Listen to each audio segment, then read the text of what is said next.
নমস্কার, প্রত্যেককে স্বাগত জানাই নেমো নিউজ ইউটিউব চ্যানেলের নতুন একটি ভিডিওতে। পশ্চিমবঙ্গের স্কুলেতে কবে থেকে গরমের ছুটি পড়বে সেই বিষয়ে অনেকেই আপডেট জানতে চেয়েছেন। অনেকের আবার এমনটাও প্রশ্ন কমেন্টে দেখছিলাম যে রাজ্যে তো সরকার পাল্টে গেছে, তো সরকার যেহেতু পাল্টে গেছে তাহলে কি এই ছুটির বিষয়ে কোনো আপডেট পরিবর্তন হবে? কারণ শিক্ষা দপ্তর যে আপডেট দিয়েছিল সেই আপডেটে কি কোনো পরিবর্তন হবে? তো সেই বিষয়ে আপডেটটা আপনাদেরকে দেব। আর গরমের ছুটি কবে থেকে শুরু হবে পশ্চিমবঙ্গে সেই বিষয়ে জানাবো। তো তার আগে অবশ্যই চ্যানেলটিকে সাবস্ক্রাইব করবেন যারা এখনও পর্যন্ত সাবস্ক্রাইব করেননি, ভিডিওটি প্রচুর পরিমাণ শেয়ার করবেন আর অবশ্যই ভিডিওটি লাইক করতে ভুলবেন না। দেখুন, পশ্চিমবঙ্গ রাজ্য সরকার বছরের শুরুতেই যে ছুটির তালিকা প্রকাশ করেছিল সেখানে গ্রীষ্মের ছুটির বিষয়ে যে আপডেটটা দেওয়া হয়েছিল সেটা হচ্ছে খুবই কম ছুটি রাখা হয়েছে। বিগত কয়েক বছরে ছুটি একটু বেশি রাখা হয়েছিল, কিন্তু তীব্র তাপপ্রবাহের কারণে সেই ছুটি অনেক সময় এগিয়ে এসেছে, অনেক সময় ধাপে ধাপে বাড়াতে বাধ্য হয়েছে। কারণ গরমের যে তীব্রতা সেটা এতটাই বেশি ছিল যে গরমের ছুটি বাড়াতে হয়েছে। তো সেই কারণে এই 2026 সালে যখন শিক্ষা দপ্তর ছুটির তালিকা প্রকাশ করে সেখানে খুব কম ছুটি দেওয়া হয়েছে। তো ছুটির তালিকা অনুযায়ী মে মাসের 11 তারিখ থেকে ছুটি পড়বে এবং 16 তারিখ পর্যন্ত ছুটি থাকবে।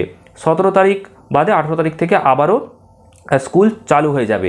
তার কারণটা হচ্ছে এই যে বর্তমানে যে গরমের পরিস্থিতি সেই পরিস্থিতিটা কীরকম থাকবে তার উপর নির্ভর করে রাজ্য সরকার ঠিক করবে যে এই ছুটিটা বাড়ানো হবে কি না। এবার যেহেতু সরকার পাল্টে গেছে সেক্ষেত্রে কি এই গরমের ছুটিটা এগিয়ে আসবে না পিছিয়ে যাবে, বা গরমের ছুটির কি মেয়াদ বাড়বে, সেই বিষয়ে অনেকে জানতে চাইছে। তো আপনাদেরকে জানাবো, সরকার পাল্টানোর সাথে এই শিক্ষা দপ্তরের দেওয়া ছুটির কোনো যে পাল্টে যাবে এমনটা নয়। সবটাই এই যে আবহাওয়া সে আবহাওয়ার উপর নির্ভর করছে।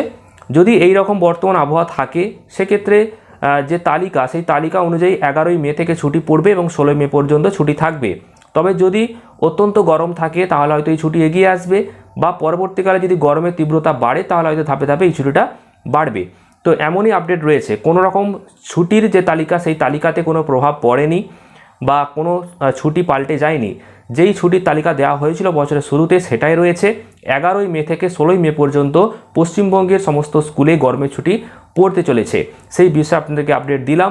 তবে হ্যাঁ, সরকার বদলেছে, সেক্ষেত্রে হয়তো শিক্ষা ব্যবস্থায় কোনো পরিবর্তন আসলেও আসতে পারে, হয়তো ছুটিটা পিছিয়ে নিয়ে যাবে, যখন দরকার পড়বে তখন হয়তো ছুটিটা হঠাৎ করে দেওয়া হবে, এমনটা হতে পারে। তবে সেটা আমার নিজস্ব ব্যক্তিগত মতামত আপনাদেরকে জানালাম। আপনাদের অবশ্যই মতামত কমেন্ট করে জানাবেন। গরমের ছুটির বিষয়ে পরবর্তীকালে আরও আপডেট আসবে। চ্যানেলটিকে ফলো করবেন, চ্যানেলটিকে সাবস্ক্রাইব করতে ভুলবেন না। ভিডিওটি ভালো লাগলে প্রচুর পরিমাণ লাইক এবং শেয়ার করবেন। ফেসবুক পেজ থেকে দেখলে পেজটাকে ফলো করে নেবেন। ধন্যবাদ।